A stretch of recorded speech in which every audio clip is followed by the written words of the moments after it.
we are a very dynamic movement, so we are changing all the time, but we have a basic structure. We have, of course, different groups, for example, the coordination group, where we decide political strategies, or we talk about our main actions, how we can organize big things. Then there's meeting actions with, well, first of all, our meetings are, all of them are open, everyone can come, and we expect that the affected people can participate in all of these groups, and in fact, 4 years after we started, this is happening now, which we think it's a real success. So the coordination group, we have another group with to prepare actions and accompaniment actions. You know, when people has to go to negotiate to the banks, we organize these collective actions to not let the people go alone to the bank. I think this is really important. But what I wanted to talk more is about the affected people meetings. These meetings are always on Friday. They last for three hours, and these meetings are one of the key issues of the platform. We always define these meetings as a meeting place of mutual support in which any person will be able to help and be helped. So not just to ask for help, but to help each other. Most of the people that comes to these meetings for the first time are frightened, uninformed, depressed, with a great sense of guilt. This is very important. Ashamed, and they very often don't know what to do or how. And this is important too. A lot of people, or most of the people, are not politicized. You understand? Okay. Politicized. Okay. So the meetings are a place in those in danger of eviction could experience that one, their problem is not individual but collective, and that the causes of the problem are structural. It's not their guilt. And as a result, they shouldn't feel guilty and ashamed, and that collective action can transform reality and make possible what seems impossible. So it's important that these people have a space a moment to explain the situation on the group meetings, ask questions and doubts, in a way that they can lose fear and gain security and experience the solidarity of the people, both affected and unaffected. To lose the shame and the fear is the best way to begin to deal with the situation they are experiencing, and start organizing collective actions with political content. So for us, it has been very important to have this space, because without these moments and these meetings, no other actions could be organized. I don't know if I'm explaining. Yes. Very clear.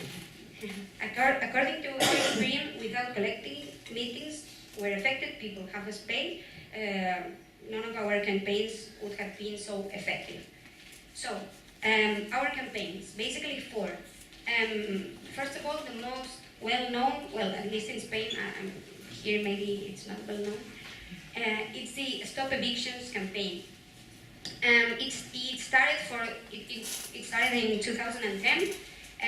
We were waiting for almost more than a year to have someone to come to tell us, hey, I have an eviction tomorrow or in a month, but nobody came. So this is important, because maybe not now, because the crisis, it's different now, it has passed a lot of time, but then the people was very, very ashamed. They didn't want to tell that they have an eviction. We knew that the problem was happening, but nobody came to our meetings to say, hey, I'm going to be evicted. But this man called Luis, he was an unemployed of 50 years old with a kid of 9 years old living with him.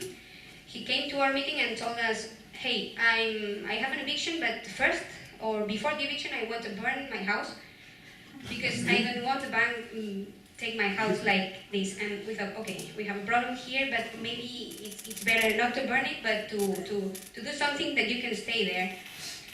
And we try to speak with everyone. This is another important thing that we do always. We try all the alternatives before we have to put our bodies there. We talk with the banks, we talk with the local authorities, or public authorities of everywhere, social services. The thing is that it's unbelievable, but mostly a lot of time are the social services who are calling to our phone telling us, hey, we have here a man that or a woman that he's going to be evicted and we can't do anything. Could you help them? So social services are calling us. Yeah, it's important for us, but it's like kind of scary that social services can do anything for the people. So we talk to everyone, and if nothing is working, then we go there. We go there with our t-shirts, like this. Yeah, stop evictions. We put our t-shirts on, and we go there. We speak with the neighbors. We speak with the neighbors to have their support. We call all the media because we want it to be public and be very well known everywhere. And we go to there to do we ask always to do a pacific action. And of course there are different people carrying different tasks. Some of them are talking with the police, some of them are talking with the media, with the neighbors, some of them are inside the house with the family. So we try to keep everything very planned. And well, since then, we have stopped more than 600 evictions.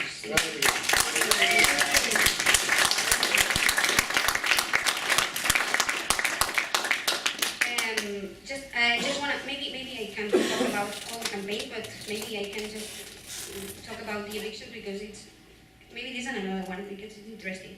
So just another thing that I want to say here is that was very important because it showed to the people that we can win something. Short-term victories were basic for us because the people need to know that something can happen, that someone can help them, and these kind of victories were really, really, really important. I wanted to tell at the end, but I'm going to tell it now that on a recent survey,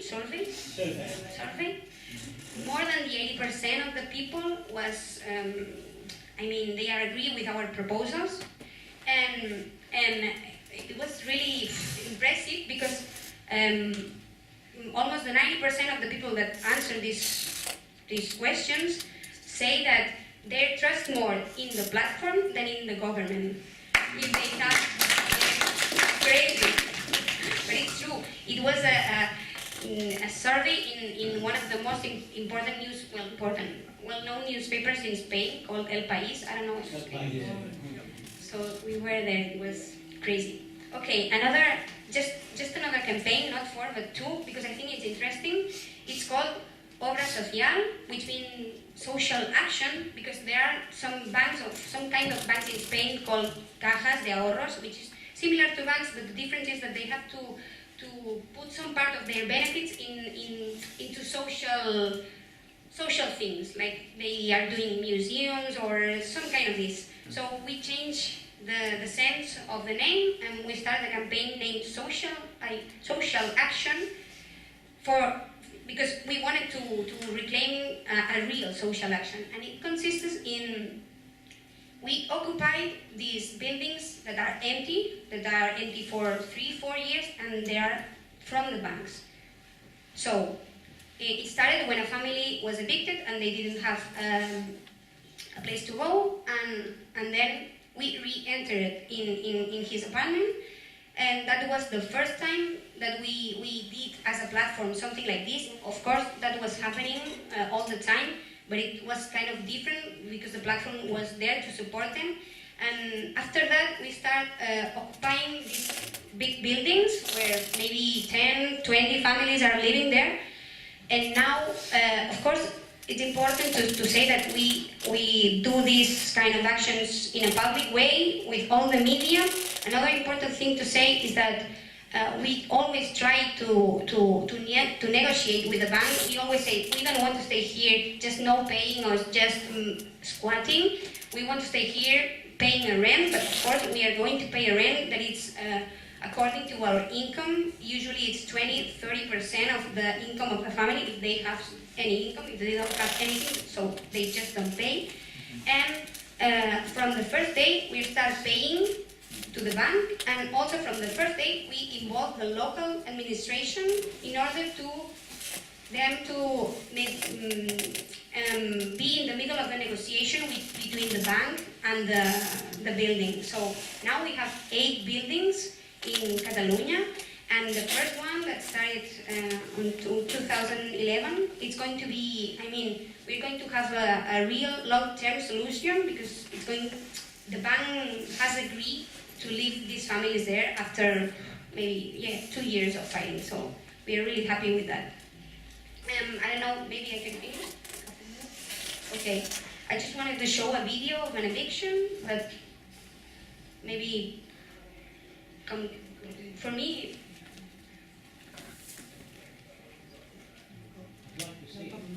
Sorry, I've got to go. I want to say proudly. So, how many of you in total? In Catalonia? Yeah, how many of you? In Spain, there are 130 platforms, maybe, I don't know, 30 or 40 people in each platform. Okay, thank you. Bye-bye. Have you seen the video? Yeah, if you want the video, I can... So is the movement called the Indignados? Yeah, it has connection with the movement. It was before, Indignados was a year later, but we're participating, you know. Okay, I'm sorry because they are not subtitles. Maybe I can just tell you that first there's a small victory, and then it's the eviction of this man that he worked in a bar for almost all his life. Of course, he was nothing to do with politics, but now he's a great activist. He's in all meetings, in all actions. His name is Matias, and it's the man at the end of the video saying thank you, and without your support, nothing of this can happen. It's really nice.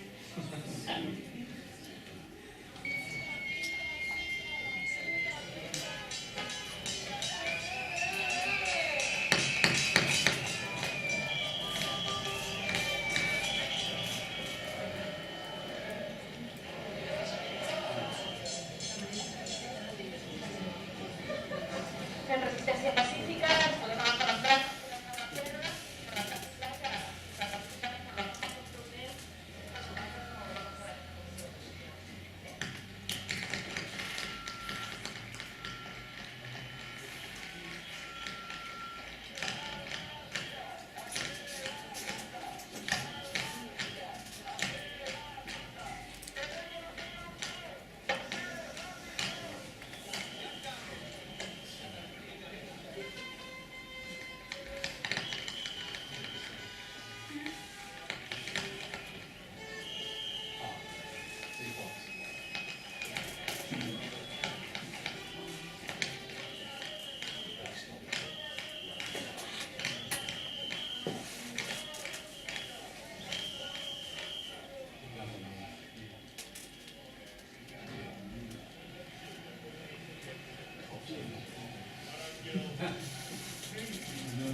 Yeah. He's calling to the judge, and he's saying, okay, it was an eviction, but now what do we have to do? There's a lot of people, but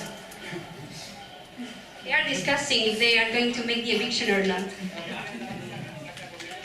The judge wanted to proceed, but the pressure of the neighbors and the common sense stopped the eviction of Matias.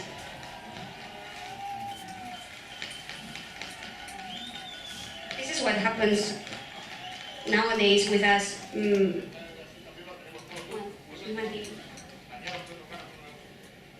He's saying that today it's me, but tomorrow can be any other, so we have to fight together.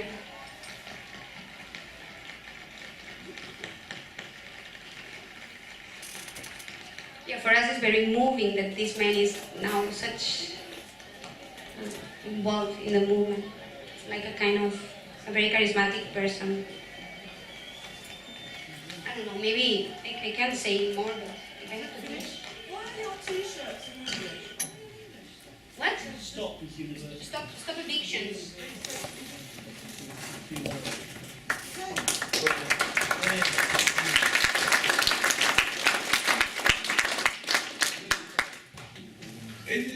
Was evictions being organised by the banks? Was it the banks enforcing the Yes. by foreclosing on the Yeah, mortgage? because they are the owners of the platform. Okay, we'll go straight over to you. But Shall we, we'll have questions and discussion afterwards, so we have enough time for our invited speakers to speak. So I'll hand straight over to our friends from Germany. Did I switch it off? No. Yeah, thanks from us too to be here. We're really glad to be here. So we'll speak shortly about the housing market situation in Berlin, and then about the roots of our movement or our platform. Then we'll go into one special case, which is maybe similar to the Cunningham Sanchez family, so we concentrate a bit on it.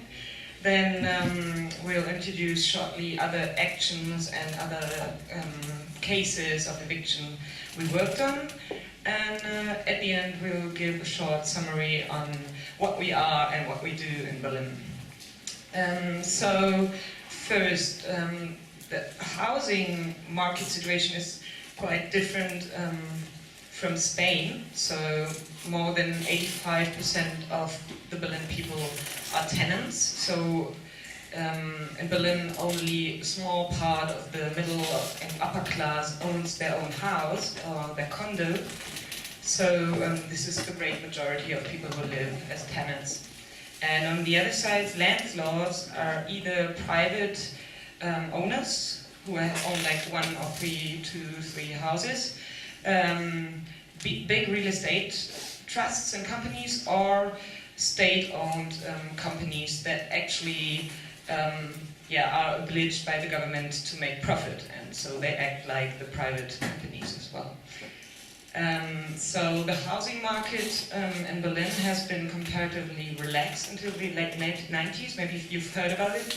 So there was a lot of vacancy in flats and more or less affordable rents. But then it started to change the situation in the 2000 years. So the government, which was at that time a coalition of social democrats and so-called socialists, they privatized loads of state-owned flats. So yeah, this is maybe a similar discussion we had as you are having with the Labour Party. So who is enemy and who is friend? So at the same time as this privatization took place, Berlin became like trendy and really more attractive for people, and people kept on moving to Berlin. So now the demand of flats is really higher than the offer, which creates like rising rents in a tense market. So in this situation, Berlin turned out to be like one of the hotspots for real estate investment worldwide. And it's possible to gain incredible high profits in buying, renovating, and building real estate. So the rents are rising for like about 10 years now. And at the same time, Berliners are really poor. It's not like in Germany everyone's wealthy and middle class. In Berlin it's like the opposite. And the income of the Berliner is like really way lower than in the western parts of Germany, and also wages can't keep up with the rising rents. So this is a class problem and struggle, and at the same time, it's not only about class but also about race. So it's a lot harder to find a flat for people with like a foreign name than for people with a German name like Schneider. So landlords prefer these German names and discriminate people with other names. So this is like the background for forced evictions. And on forced evictions, we don't have any official statistics, which is quite interesting because the government obviously has no interest in giving data. So based on our data, we estimate a number of like 22, I don't know the word, but is it actions of evictions? so the first, it's like the law, the lawsuit. So if when the first letter comes that your landlord wants you out and he won in the court. So this is like 22 a work day, and we estimate that in half of the cases people move out before the eviction. That means like about 10 evictions a day in a city with 3.5 million inhabitants. So this is just shortly the situation. Yeah. Right. We need the photos now. So, I'll give a really short view on the history of our movements, because we have had, okay, thanks again also for the invitation, and then I forgot. And I was not so used to give presentations in English, so maybe I get stuck sometimes. I'm sorry for that. Very well. Thanks. Yeah, there was a like at this, what Laura described, the tense market and the situation changed on the housing markets. So there simultaneously also started a movement, because like people get aware of it. First it was really like more a squatters movement. So it was about like squatter projects and yeah, like more subcultural things. But then this started in 2007, and in 2009-10 then we really had a shift, because like the problem got more and more intense, and it was a shift to a broader tenants movement, and with the attempt to reach more affected people, and just not only talk about squatting and things like that, but to put a general social question on the table. So that is why we don't speak about gentrification in Berlin. We call it very often a movement against displacement, because displacement is, yeah, it's not about rising rents, it's also about multiple discrimination and other effects of the social and economic structure. The biggest success right now, or until this time, was that the issue of gentrification, rising rents and displacement was on the table as one of the biggest social problems of the city. So everybody spoke about it and speaks about it. Everybody is, when he or she is not affected, knows people who are affected, and the media is covering it now for a lot of years. So the general slogan of the movement was, "We stay all," means that we stay all in our homes and get not displaced. So, but then we came to kind of a point of a deadlock, because, so yeah, we scandalized it and the media was covering it and everybody spoke about it, but the question was what to do now. And the general idea was we need something more than just scandalizing and demonstrating and demanding. We need something concrete. We need a point of intervention which disrupts the process of displacement, its functionality and mechanisms. And as Lucia already mentioned, what is the sense of such a concrete intervention, to show as an example, we really can stop displacement. Just in one case, but so affected people can identify their problems with the action we take, and so